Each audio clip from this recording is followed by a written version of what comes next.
Who would be a Wolves fan, eh? On goes Paul. People might yet win it here for Wolves. Flash in the shot. What a goal! For you in all its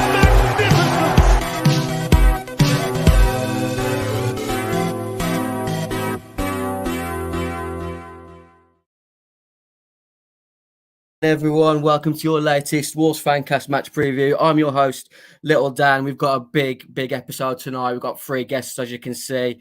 It's the Adi Akinboye derby this weekend, folks, and it's a win that both teams really need. Leicester probably more than us. Wolves haven't got a great record at Leicester. I don't think we've won there since 2007, which is maybe, I'm not sure how old Cam is, who's the youngest here tonight, but I don't reckon he was sort of a conscious mind to remember that game today. We'll talk about that a bit more. Cam, welcome to the show at Cam J. Smith with Triple H. I'm not sure if that's a wrestling reference, but I'm going to go with it for now. Cam, tell everyone a bit about yourself and the podcast that you're doing at the moment. So I'm doing a podcast called Eurofocus. It is based on my website, which is all about European football, alongside my uni degree, just to sort of get my own experience of not just writing, but making my own podcast and editing it and doing it all by myself, really. So if I could check that out, I'd be much appreciated. That's it. And obviously we've got Jack Cattell from the band Jack Cattell with us bottom left. How are you, Jack? I'm good, mate. How are you? Yeah, all good. Obviously, we spoke yesterday. S1 season ticket holder. Top right of the, if you're looking, right, top left if you're right looking from the pitch. Bank. Yeah. I'm going to come back to you in a second, Cam, but I'm going to ask Jack these questions first. We've got 3 questions for all new guests on the Wolves Fancast. The first question is, who is your favourite Wolves player that isn't Steve Bull? Ooh, it's underrated.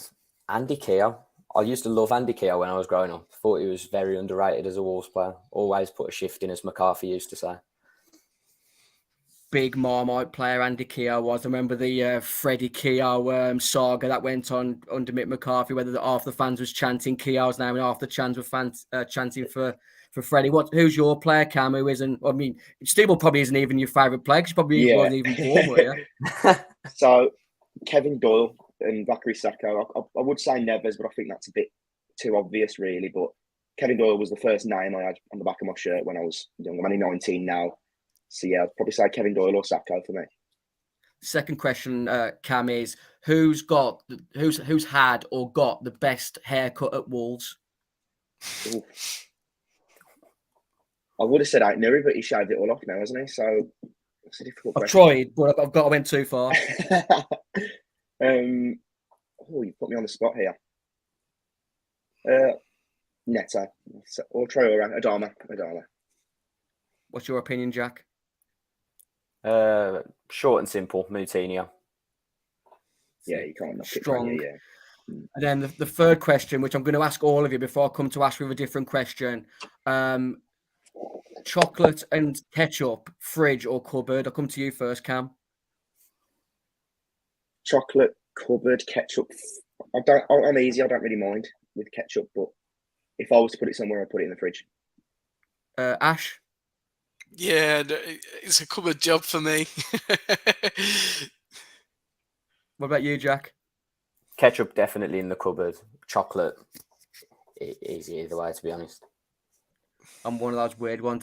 I'm fridge for both, but we'll have that debate another time because it's a bit of a pointless question, but that's sometimes what we do on the Fancast here. Ash, I'm going to sort of flip the question on for you. Which Wolves player in history grates you the most? Ooh, you've got one playing for you now that I don't really like, Costa. Because obviously he's a nemesis of Vardy. So yeah, I'll go Costa. Generally obviously, quite like got Wolves, his first goal for Wolves last weekend at home to Brentford. Some say he was lucky.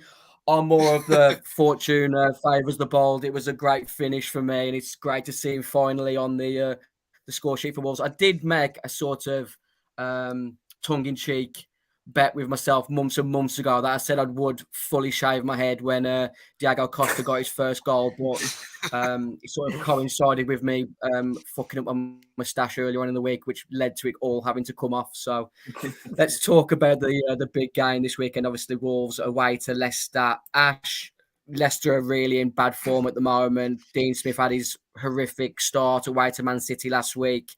Just tell us what's going on at Leicester at the moment and where you are confidence-wise.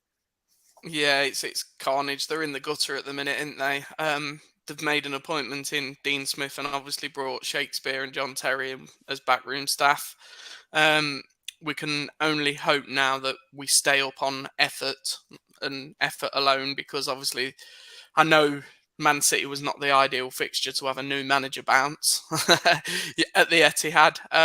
Second half, give the lads their dues. They went out and gave it a good go. That looked like we played some attacking football and we actually had some shots on target, which we've not seen for sort of 7 or 8 games. So let's hope that's the sign of things to come and we go a little bit more attacking at the weekend. But yeah, we're desperate times equal desperate measures. And I think whether we win ugly or win well, we've just got to start getting points on the board, and it's not going to be an easy task. How was it more of Leicester's performance in the second half to Man City taking their foot off the pedal? Yeah, definitely. They obviously took a few of the big guns off because they knew they had Bayern Munich last night, so they obviously got your Haalands off and things like that. And the game was won already, wasn't it, in the first 20 minutes, really? So I think what they've done is started to rest players, but nevertheless, that second team at Manchester City is probably still better than some starting lineups in the Premier League, and we played quite well in the second half. Nacho's scored, he's at the post, and then Maddison's missed a sitter. We could have quite easily clawed back into it, but we didn't. Missed opportunity for them taking the foot off the gas, but hopefully we can just. They've sat in the dressing room and thought, hang on a minute, we can actually attack. And that we see a bit more of it this weekend.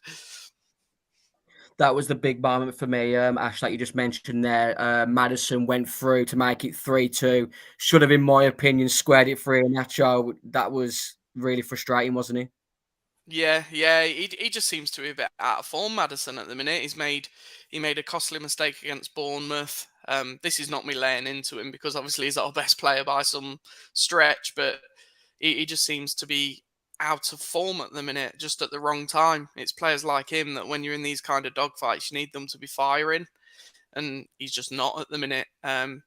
He seems a shadow of himself at the minute, but hopefully now the staff that we've brought in have had a couple of weeks, there's a bit more energy in him this week.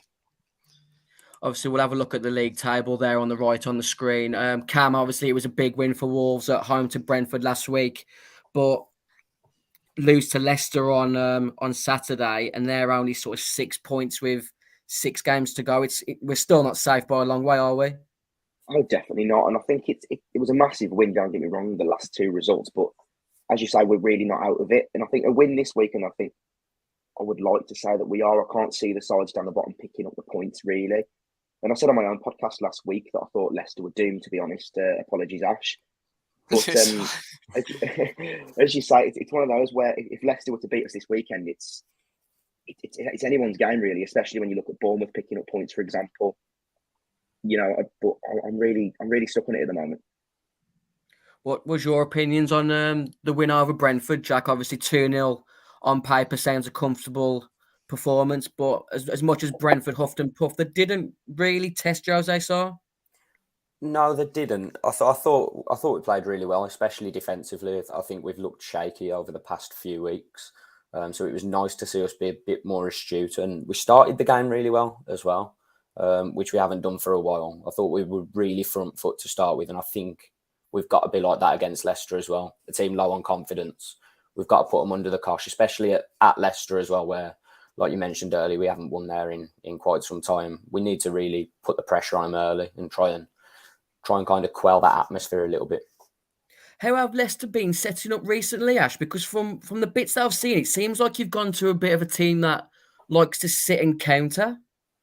Yeah, that's exactly what it had been up until Dean Smith come in, and then we seen him play three at the back with sort of like wing backs against Man City, and it was good to see, you know. Soyuncu got back in, but you are right. We have been sort of a very deep team and just sort of trying to hit teams on the counter, and it's just not working because whilst we're doing that, we're not being very route one. We're still trying to play Rodgers ball, which is like passing it around and stuff, and it's just a bad combination. You can't counter attack whilst you're tapping it around the back, you know. So yeah, it's not working. Does that leave you a bit nervous, Jack? The fact that Leicester and that sort of team there that looks to sort of sit deep and counter, knowing that we struggle to break a lot of teams down. Yeah, a little bit. I think that's been an ongoing problem since Nuno, really, hasn't it? I think even under Nuno, we struggled against sort of the lesser sides, which is why we were slightly better against the better teams. I thought we did well at handling pressure and then counter-attacking, whereas we've always struggled to break these teams down since we've come back up. But I think with the players that we've got now, I think players like Nunes seeming to hit a little bit of form. Cunha's been doing okay, works hard. He's still yet to have a really good game for Wolves, and maybe that'll happen this weekend. But I'm not too sure. I think Dean Smith might change it up a little bit.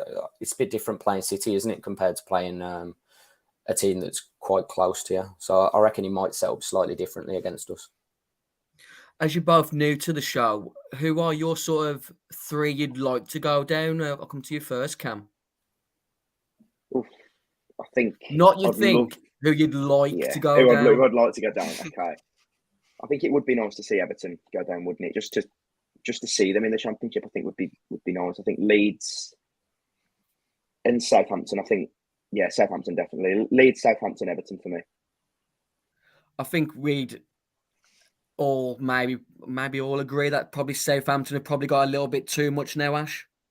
Yeah, I think obviously the only key game they won was against us at home to sort of bring them kind of back in it, but they've lost everything since, haven't they? Like important games at home. They lost to Palace, didn't they, recently at home? I can't see them. Their desire just looks gone. I think even when they beat us, we were still the better team by far. That I just don't think they've got enough to stay up. I think Southampton are gone. Who are your three, Jack? I think Southampton are gone, so I think it's the other two, really, isn't it? But I'd love to see Forest go down for obvious reasons. And probably Leeds, just to see the uproar from their fans crying. Be quite nice. We'll talk a bit more about your band later, Jack. We've got quite a few Jack Cattell fans in the comments saying, Jack, watched you a few times, loving the tune, saw you with Watermark, another great Wolves band from Leigh. Mr. Joey Brains coming into us from New Jersey. Thanks for joining the show tonight on the Wolves Fancast. If you haven't already, please press the like button and subscribe to the channel. I'm not sure if you're a betting man, Cam, but who's your sort of banker for a win on Saturday looking? In terms of the fixtures as a whole. Yeah, if you're tipping the viewers £10 to bet on one team to win this weekend, Friday, Saturday, and Sunday, who's your team to bet on? I'd say Villa at the minute against Brentford. They're absolutely flying right now. I watched them against Newcastle, and I can't believe how Emery's turned them around this season. I think they've been fantastic. So I can't see them losing at the moment until they come to Molineux in a few weeks, obviously. Yeah, it's a bit sickening how well Unai Emery has done for Villa since he's come in. They're only sort of 6 points off fourth. They have got a few teams below them, especially Brighton, who've got 2 games and a point behind Liverpool, game in hand, 3 points behind with a difference. But massive weekend for Villa away to Brentford. Where would you...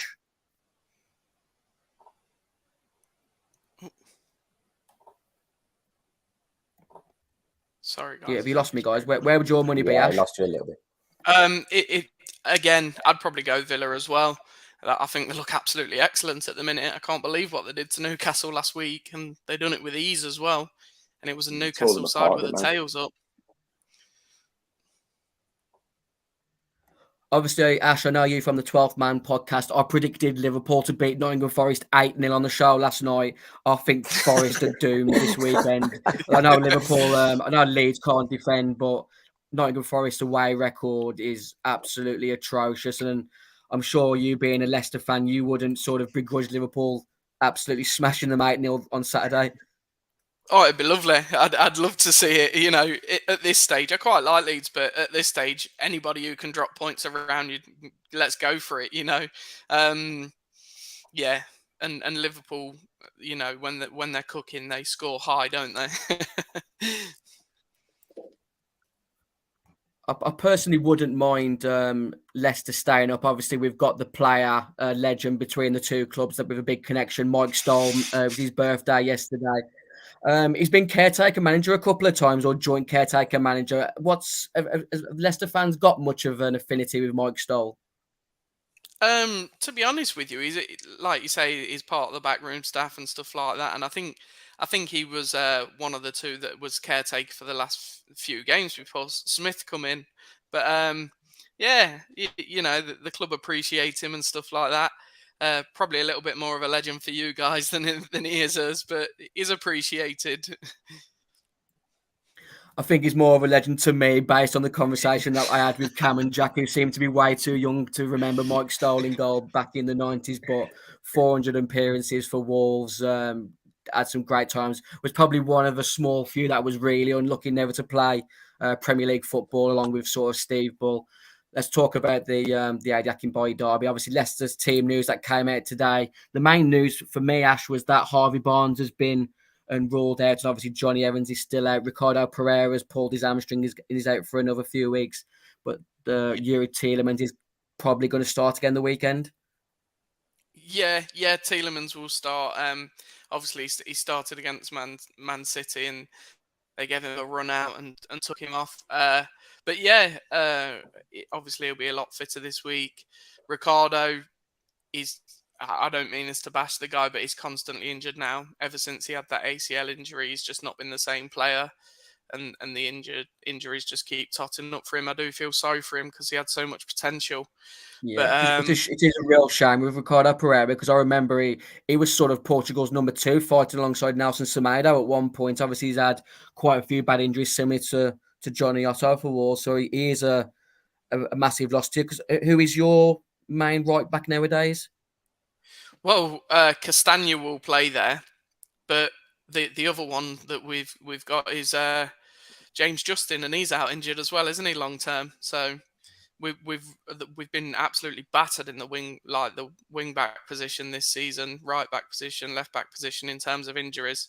It's just been constant, which has not helped to the situation we're in. But yeah, it'll be Castagna this weekend. You'll see playing there, I think. Looking at Leicester's side from their last game away to Man City, Jack, who are the main concerns for you?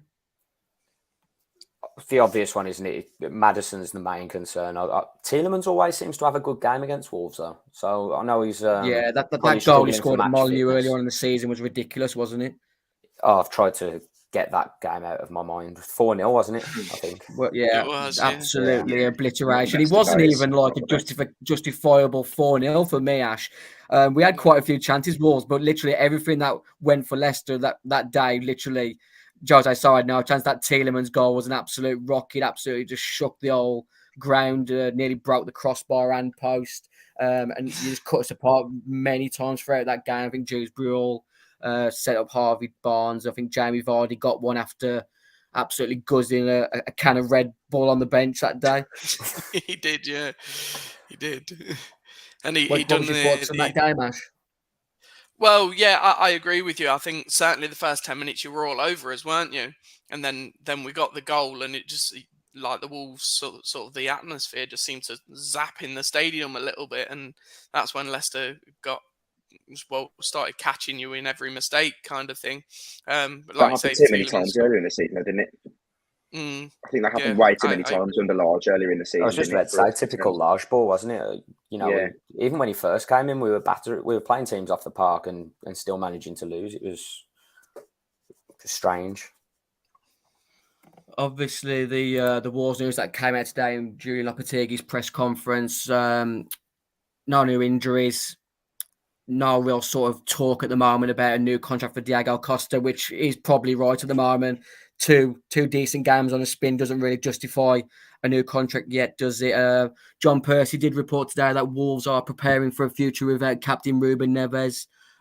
Contract talks are mutually on hold at the moment, and he's likely to leave in the summer for a fee of 40 million plus.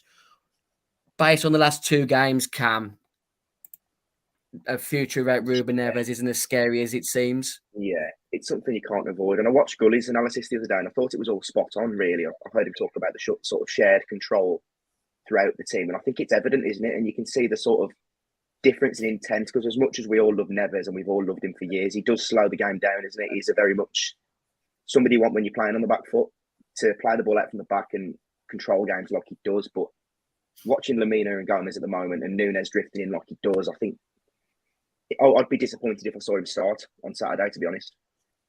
I think I saw someone on Twitter earlier mention it would really set a bad precedent if, like, sort of João Gomez or Mario Lamina was dropped on Saturday, Jack.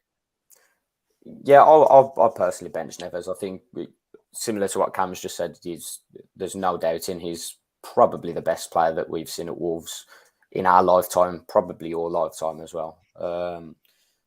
But, you know, we've won 2 games on the spin, 2 games that realistically we were expected to pick 0 points from. And João Gomez is going to be an absolute star. He's going to be a star. I love him. He's unreal, Jack. Unreal, João Gomez. I think it shows how well he's played the last 2 games that Mario Lamina has been substituted before him, because he's been everywhere, hasn't he? That saying about the earth is covered by 2/3 of water and João Gomez covers the rest. It's literally that apt, isn't it? The last 2 games he's been outstanding, an absolute steal, and it's really sort of pleasing to see that we are scouting in these areas now, picking up players that may have been missed due to the Mendes influence in the past, Jack. Yeah, I think it is, and it seemed like Wolves were set on getting him as well. In the past, we've gone in for players. I remember rumours about Andre Silva when he was at AC Milan, and it floated around for a bit, and then they wanted too much money, or it was going to be too hard to get the deal over the line. So it just kind of fell apart. But with this one, it seemed like that was going to happen again for a while, didn't it? It seemed like it was all destined to go wrong, but I'm glad we pursued him, because he, like I say, he seems like a real star. For me, you've just mentioned Andre Silva. In my mindset, Andre Silva has been sort of accosted by Jorge Mendes numerous times. Will you go to Wolves? I can get good money off you. And Andre Silva has always said, no, F off. Whereas Gonzalo Guedes flopped and backed down to Jorge Mendes. It was clear that he didn't want to join Wolves from the start. You saw from his attitude many times. You heard rumours from the training ground that he really didn't want to be there, Cam. What were your thoughts on Gonzalo Guedes? I mean, it's such a disappointing signing, wasn't it? I mean, I saw him play last night for Benfica, which I couldn't believe.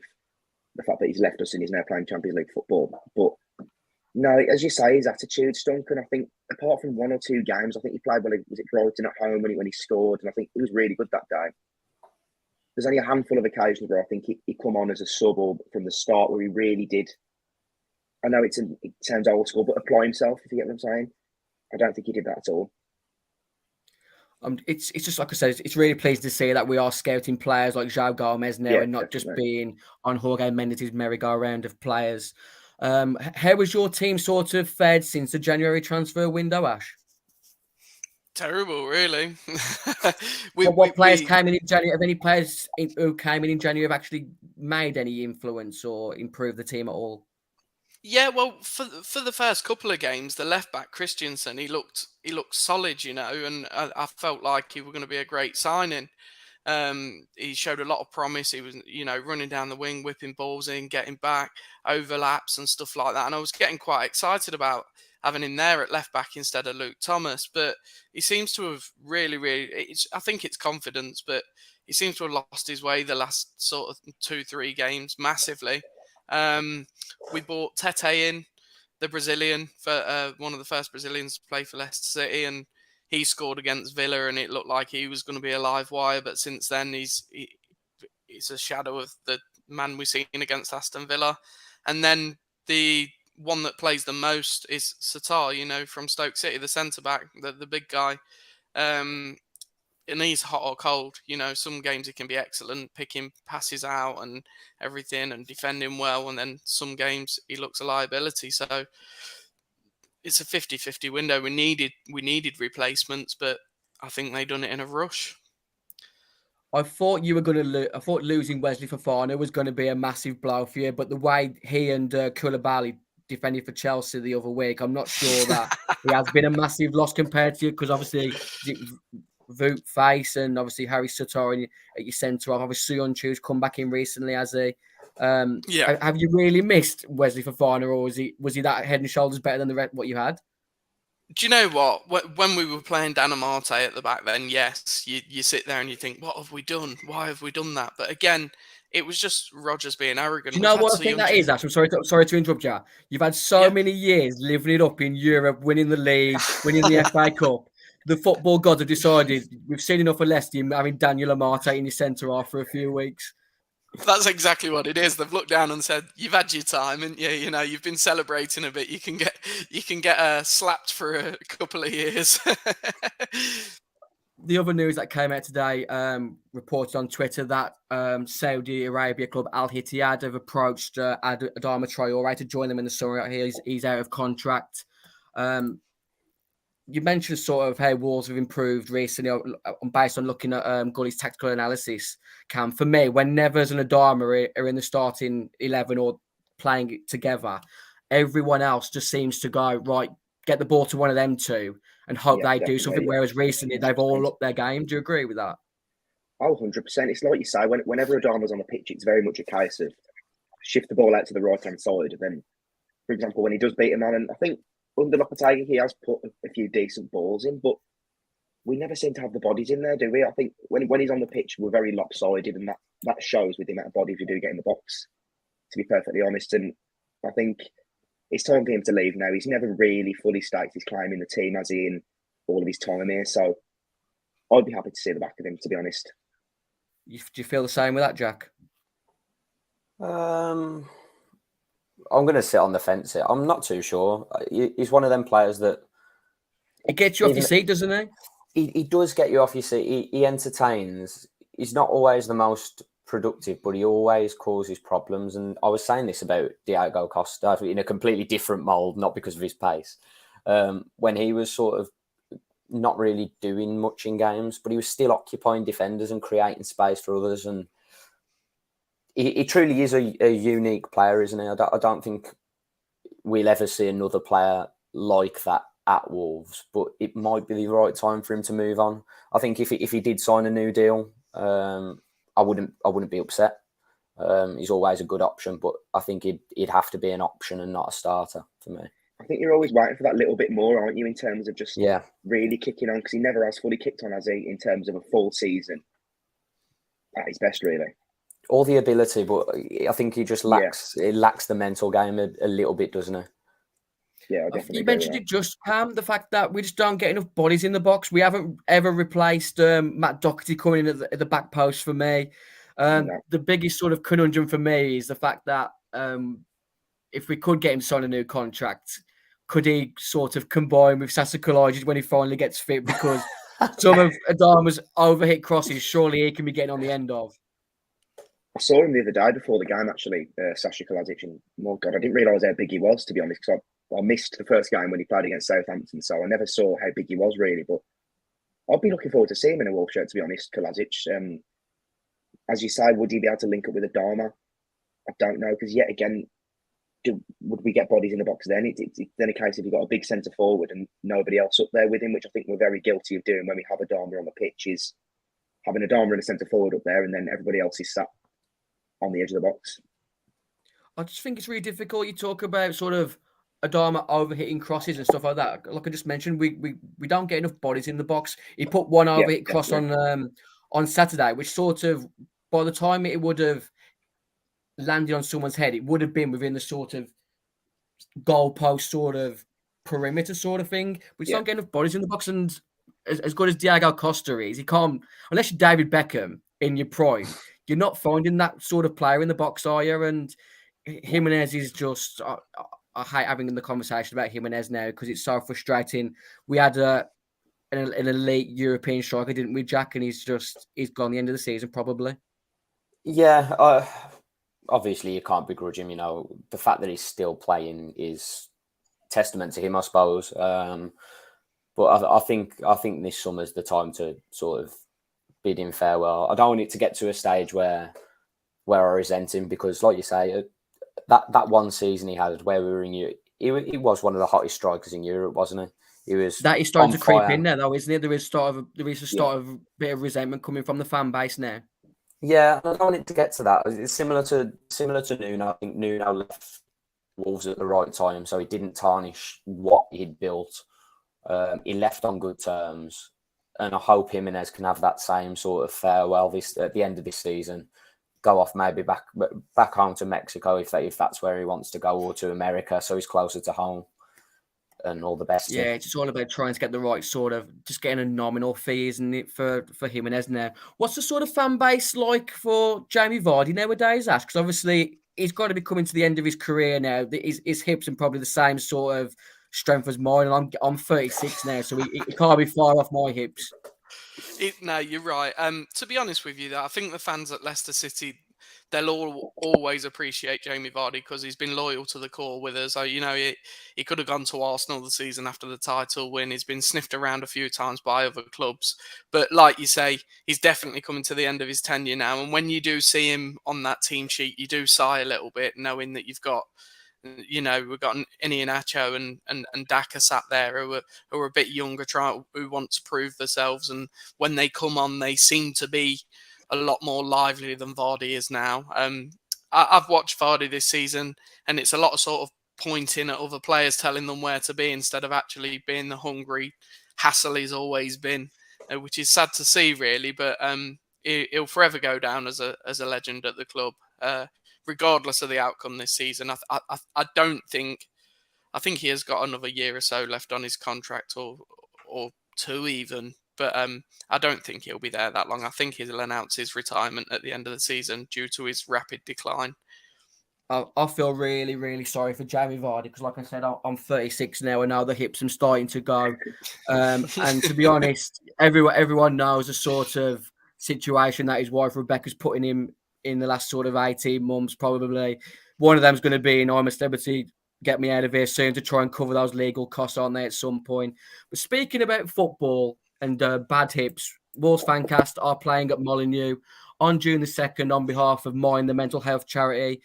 Try and donate to us where possible. It's a great cause. We've done one previously where we played against other Wolves content creators like Talking Wolves, Dazzling Dave, the 77 Club. It was a great day. Unfortunately, we weren't able to have spectators there on the day, but this time we will. So hopefully some of you can come and watch us. It's 7 weeks tomorrow, and I'm fat. I need to get in the gym. I need to start working out because I ran to my calf in my office the other day and I nearly pulled my calf strain. I don't need to strain my calf. It's worrying. And that Molineux pitch, you don't realise how big that pitch is until you're on there. If I ever hear any Wolves fans around me slight a player for their stamina, I just laugh at them because you just don't realise how big that pitch is when you're in the centre circle and you're on the turn and then you realise it's still about a mile to goal. You've got to give these players credit at the Premier League level because it's just ridiculous. But yeah, like I said, Mind, the mental health charity, we're supporting that this year again. So if you can sponsor us, we have got a Just Giving page, but there'll be plenty of links that we promote on our social media channels over the coming weeks. As again, thanks for joining us on the Wolves Fancast tonight, a part of the 90min.com network. It's score prediction time. I'm going to come to you first, Cam, as you're the youngest new guest. Okay, I'm going to go for a Wolves win again, 2-0. 2-0. Jack, as I mentioned earlier on the show, Wolves haven't won at Leicester since 2007. What's your score prediction? I think with Leicester's injuries, I think we've got a bit of a chance. So I'll go 2-1. 2-1 Wolves. Ash, I know you're not confident, but like I said, you've got a great record at home to Wolves. What's your score prediction? Do you know what? I'm gonna go a draw. I think you guys are gonna go ahead 1-0 early doors, and I think we'll be scrambling to get a 1-1 towards the end of the game, and it's just not going to be enough for us. But yeah, that's what I think's going to happen. As the host, I can do what I want, and my score prediction is purely this. I think Leicester will either win 2-1 or it's going to be one of them games like similar to you at Molineux, Ash, where we win 3 or 4-0 and the crowd goes really toxic. I think it could be one of those games on Saturday. Like I said, we've got a really bad record at Leicester, but hopefully we can change that on Saturday at 3:00. As always, at the end of the show on the Wolves Fancast, I play a game called Sudden Death Squads. I pick a game from Wolves against that weekend's current opponents and pick a game from the past. All you have to do is pick a player that started in that game. If he was a substitute and comes on, you have to go again.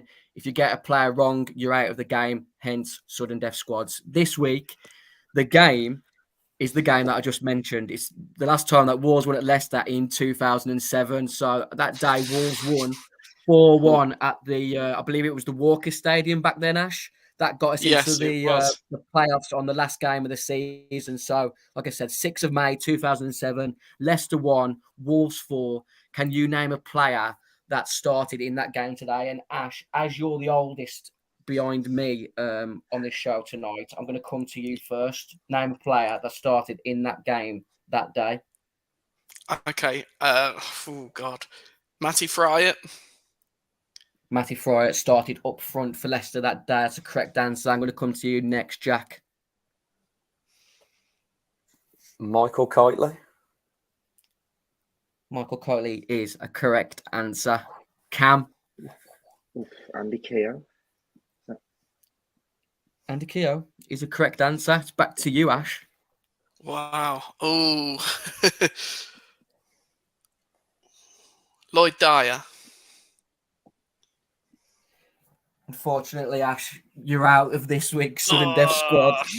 There's some absolute names that I'll repeat at the end to absolutely frustrate you. Jack, come to you now. So if Kitely's the right answer, Matt Jarvis. Unfortunately, Jack, you're out as well. Cam, if you get this player right, you've won this week's Sudden Death Squads, and it's something you can just put on your CV as far as I'm concerned. Okay, sound. Jody Craddock. Jody Craddock is a correct answer, and Cam has won this week's Sudden Death Squads. If you have a look on the screen now, Ash, you're going to be frustrated with some of these answers. Jack, you might be frustrated with some of these answers because you could have had Richard Stearman for one, who played for Leicester at the time. I forgot about Michael Mackingo. No. Andy Keogh's partner that day was Jay Bothroyd. Danny Tiato for some of the old school football fans. Matt Murray was in goal for Wolves that day. You could have had Jackie McNamara, Gary Breen, Darren Potter, Saeed George, Olifignana. As I said, Bothroyd and Keogh up front that day. Michael Mackindow left wing. For Leicester, you could have had James Veselovsky. Patrick Kisnorbo got sent off that day, Ash. The goal scorers for Wolves that day were Say Olifignana, Michael Kitely. I think it was a Gareth McCauley own goal. And in the 86th minute, as you can see on the screen there, Andy Keogh stepped up and Panenka penaltied past your goalkeeper, Logan, whoever that was. Conrad Logan, blonde spike. He plays for like a Sunday League team now. Hey, some of us can, some of us can't. As I said, I'd love to play Sunday League. I've been eyeing up the Veterans League, but my knees are gone, lads. So I'm looking for some sort of like knee specialist or some sort of sports enhancement pills for this game on the 2nd of June. Anything to help me. Thanks for joining us tonight on the Wolves Fancast match preview, part of 90min.com. As I mentioned earlier on the show, Jack Cattell's got his band and they've got a new single out called People Like Us at the moment. Where can they find your band, Jack? All over socials. It's Jack Cattell Music or J Cattell Music on Twitter. I'm sure you shared us earlier, so if they want to go onto your page and have a look. And then Jack Cattell on Spotify. Go and stream People Like Us. Yeah, go and stream it, guys. We've already promoted it on Instagram and our Twitter page today. Cracking single. And obviously, Jack's one of our own. As I mentioned last week, we've just recently broke 2,000 subscribers on YouTube. So thank you for continuing to subscribe to the Wolves Fancast channel. Drop a like before you go. And hopefully, we'll be back on Sunday to review, hopefully, a good result away at Leicester. Here's Jack's latest single, People Like Us. Have a good weekend, everyone. Take care.